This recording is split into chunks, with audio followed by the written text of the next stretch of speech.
சதா சத்ஸ்வரூபம் பிரசன்னாத்மபாவம்.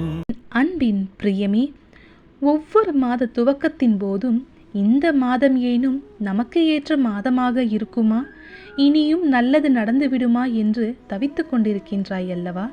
இதோ கண்மணி, உனக்கான செய்தியை, நல்லதொரு செய்தியை கொண்டு வந்துள்ளேன். இந்த மாதமானது உனக்கு அனைத்தும் சாதகமாகும். நீ எதிர்பார்த்த எல்லாமும் நடக்கும். உன் வாழ்க்கையில் நீ ஆச்சரியப்படக்கூடிய அளவிற்கான மாற்றங்களும் நிகழும். வாழ்க்கையில் மட்டுமல்ல, உன் மனதிலும் சில விஷயங்களை நீ புரிந்து கொள்வாய், சில விஷயங்களை நீ தெரிந்து கொள்வாய், சில முகங்களுக்கு பின்னால் இருக்கும் முகமூடியையும் அறிந்து கொள்வாய். சில கசப்பான நிகழ்வுகளும் நிகழக்கூடலாம். ஆனால் சர்வ நிச்சயமாக புரிந்து கொள், எல்லாம் உனது நன்மைக்காகவே. சில விஷயங்களை நீ தெரிந்து கொள்ள வேண்டும், பொய் முகங்களை நீ புரிந்து கொள்ள வேண்டும். வாழ்க்கை என்றால் என்ன என்பதையும் கூட நீ அறிந்து கொண்டுதான் ஆக வேண்டும். சில விஷயங்களில் உன்னை நீயே திருத்திக் கொள்ள வேண்டும். ஆம் கண்மணியே, பகைவர்கள் நமக்கு வெளியில் இல்லை. பலவீனமான எண்ணங்களே உண்மையான எதிரிகள். அறிவு ஒன்றுதான் அச்சத்தை முறிக்கும் அரிய மருந்து. எனவே அறிவை வளர்த்து கொண்டால் எல்லா விதமான பயங்களும் அகன்றுவிடும். எதிரியே உன் மனதில் சதா சர்வ காலமும் இருக்கும் இந்த பயம்தான். சில நேரங்களில் நீ காட்டும் தயக்கம்தான். எல்லாவற்றையும் எரிந்துவிட்டு வா. எந்த செயலை செய்வதாக இருந்தாலும், இது நடந்துவிடுமோ, நம்மால் முடியுமா, இது வேறு ஏதேனும் தோல்வியை கொண்டு சென்று விடுமோ என்று தயங்கிக் கொண்டே இருக்கின்றாய். எந்த செயலையும் தைரியமாக முன்னெடுத்து செய். தைரியமாக யோசித்து விடு. ஒரு முறை முடிவெடுத்து விட்டால் பின்வாங்காதே.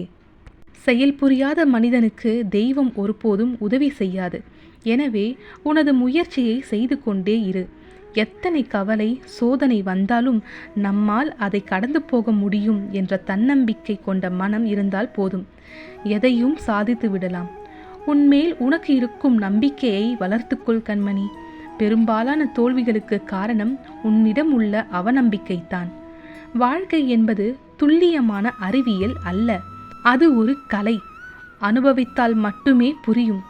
யோசித்த ஒரு செயலை செய்ய தொடங்கும் பொழுது முதலில் செவிடாய் மாறிவிட வேண்டும்.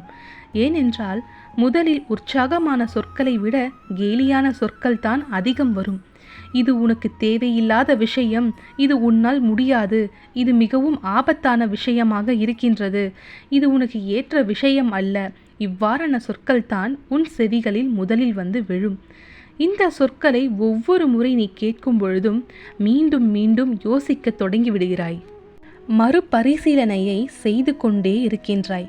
வேண்டாம் கண்மணி, நீ எடுத்த முடிவானது உன் யோசனையில் தோன்றியது. நீ தீர்க்கமாக சிந்தித்து யோசித்து தானே முடிவெடுத்திருக்கின்றாய். உன் வாழ்க்கையை உன்னை விட வேறு எவர் சிந்தித்து செயல்பட முடியும்?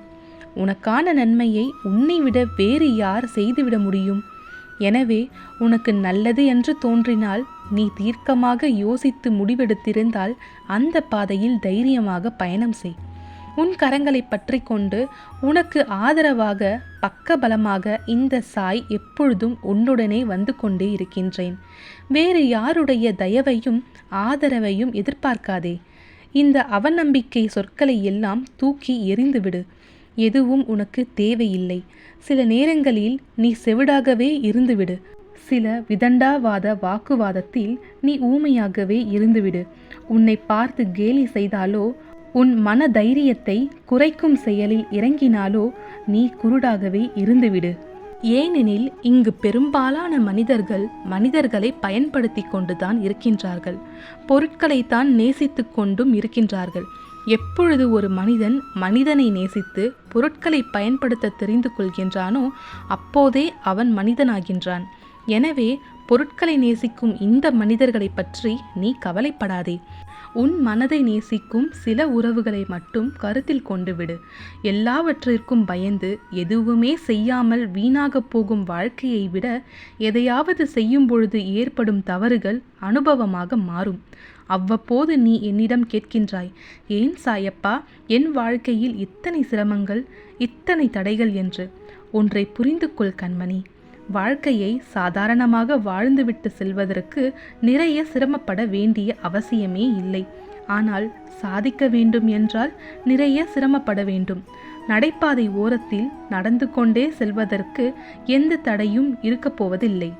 பெரிதாக எந்த பிரச்சனையும் அவர்களுக்கு வரப்போவதில்லை. ஆனால் நீ ஓட்டப்பந்தயத்தில் கலந்து கொண்டிருக்கின்றாய்.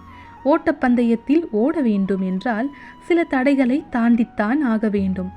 உடன் நடக்கும் போட்டியாளர்களுடன் போட்டியிட்டுத்தான் ஆக வேண்டும். போட்டியில் முந்தி அடித்து கொண்டு சில சிரமங்களையும் பல கஷ்டங்களையும் தாண்டி நீ வரும்பொழுது வெற்றி கோப்பை உன் கைகளில் கிடைக்கும்.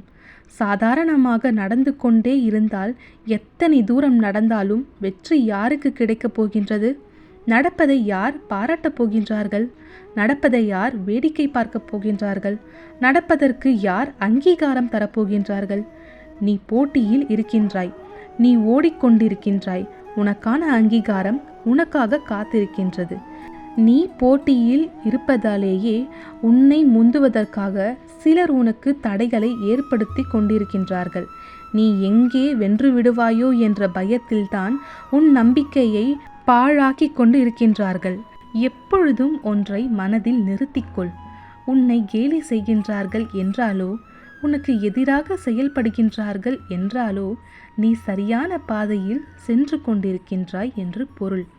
உன்னை பார்த்து அவர்கள் பயப்படுகின்றார்கள் என்று பொருள். உன்னை பார்த்து பயப்படுவதால் தான் உன் முன்னேற்றத்தை தடுப்பதற்காக சில வழிகளையும் அவர்கள் சிந்தித்து கொண்டே இருக்கின்றார்கள். ஆனால் இதில் ஒன்று, அவர்கள் வாழ்க்கையை அவர்கள் பார்ப்பதே இல்லை. சதா சர்வ காலமும் நீ தோற்க வேண்டும் என்று தான் அவர்கள் வாழ்க்கையை அவர்கள் வீணாக்கி கொண்டு இருக்கின்றார்கள். அவர்கள் வெற்றியை பற்றி அவர்கள் கவலைப்படுவதே இல்லை. இப்படியான முட்டாள்தனமான வாழ்க்கையை வாழ்பவர்களை பற்றி நீ ஏன் கவலைப்படுகின்றாய்? நீ உன் வெற்றியை நோக்கி ஓடு. மாதத்தின் முதல் நாளான இன்று ஒரு தெளிவு பெற்றுக்கொண்டாயல்லவா? இப்பொழுது உன் பாதை எது, உன் பயணம் எது என்பதை புரிந்து கொண்டாயல்லவா? இனி தைரியமாக உன் முதல் அடியை எடுத்து வை. சர்வ நிச்சயமாக இந்த மாதத்தில் உனக்கான நற்செய்திகள் நிறையவே வரும். நீ அடியெடுத்து வைக்கும் ஒவ்வொரு காரியமும் வெற்றியில் முடியும். வெற்றி எது, தோல்வி எது என்பதை சர்வ நிச்சயமாக இந்த மாதம் நீ புரிந்து கொள்வாய். இது உனக்கு சிறப்பான மாதமாகவே அமையும். எப்பொழுதும் உன்னால் மறக்க முடியாத ஒரு மாதமாகவும் அமையும். உன் வாழ்க்கையிலும் உன் மனதிலும் பல மாற்றங்களை காணப்போகின்றாய். மற்றவர்கள் பார்த்து குறிப்பிட்டு சொல்கின்ற அளவிற்கு உன் நடையிலும் உன் மனதிலும் ஒரு உற்சாகம் தொற்றிக்கொள்ளும். அதற்கு மாதிரியாக மாதத்தின் முதல் நாளான இன்று முழுவதுமே நீ சிரித்த முகத்துடனே இருக்கப் போகின்றாய். ஒரு விதமான உற்சாகமான மனநிலையில் இருப்பாய். விவரிக்க முடியாத தைரியத்துடனும் செயல்படுவாய். நிச்சயமாக நல்லது நடந்துவிடும், நிச்சயமாக நாம் வெற்றி அடைந்து விடுவோம் என்று உன் மனது சொல்ல ஆரம்பிக்கும். உன்னை ஆச்சரியப்பட வைக்கின்ற, ஆனந்தப்பட வைக்கின்ற சில நிகழ்வுகள் சர்வ நிச்சயமாக நிகழும். இந்த மாதம் உன் மனதை மகிழ்விக்கும் மாதமாகவே அமையும். வெற்றி தரும் மாதமாகவும் உற்சாகத்துடனும் சந்தோஷமாகவும் இருக்கும் ஒரு மாதமாகவே அமையும். சந்தேகமில்லாமல் நம்பு கண்மணி. இந்த சாயின் வாக்கு எப்பொழுதும் சத்திய வாக்குத்தான். நிச்சயம் பலிக்கும். நிம்மதியாக இரு. மன தைரியத்துடன் மகிழ்ச்சியாகவே இம்மாதத்தை துவங்கு. மங்களங்கள் உன் வாழ்வில் சூழட்டும். உன் சாயப்பா நான் இருக்க பயமேன். ஓம் சாய்ராம், ஜெய் சாய்ராம்.